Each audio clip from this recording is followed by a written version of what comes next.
Odelia and Narissa Quewezance have been in prison for almost 3 decades for the murder of Joseph Anthony Dolph, a crime their cousin pleaded guilty to in the 1990s. They are due for a bail hearing later this month, one that could potentially set them free. But Saskatchewan prosecutor Kelly Cape wants to prohibit media coverage of it. At a virtual press conference Monday morning, Senator Kim Pate says this is just plain wrong. Then add to that, the provincial government is trying to seek a publication ban. That tells us that there is something, when it smells, when it, it looks like there's a problem, as has already been said by others, chances are there is something significantly wrong with how this case was handled.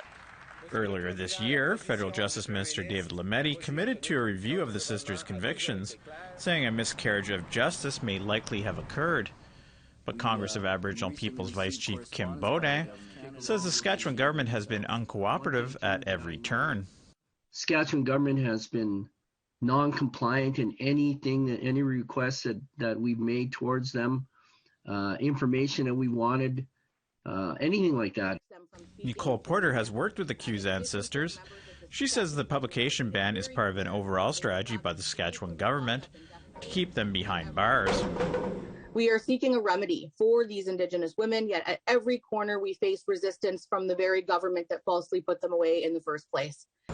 Saskatchewan Justice responded to Porter in a statement. Court will decide the matter. Legal counsel for APTN News is also challenging the publication ban.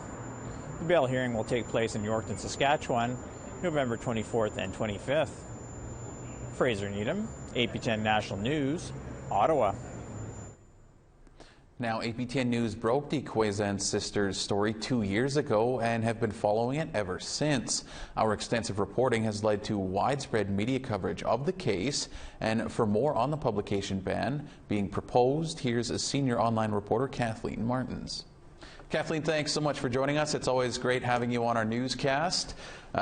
So first off, what do we know about why the Crown wants a publication ban on this bail hearing? Well, we don't know.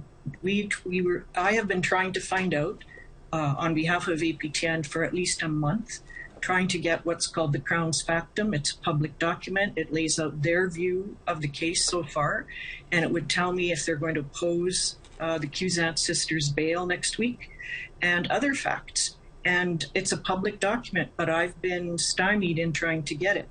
And in the same time as that's been going on, I've been pushing for the release.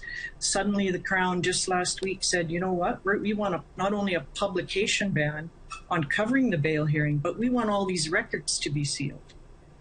So what would the effect of this ban be?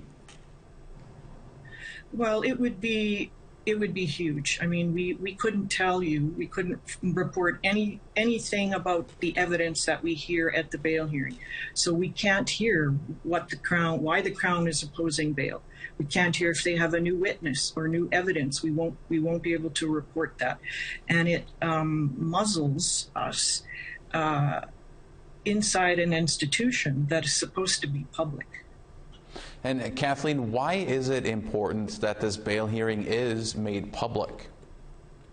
Well, I mean, press freedom is a right under the Charter, and it is also one of the pillars of the justice system, that not only should justice be done, but justice should be seen to be done. So it is important that we are there to bear witness, to hear what's going on, and to report that to the public, especially APTN's audience, which has been following this case closely while we've been reporting it over the last several years.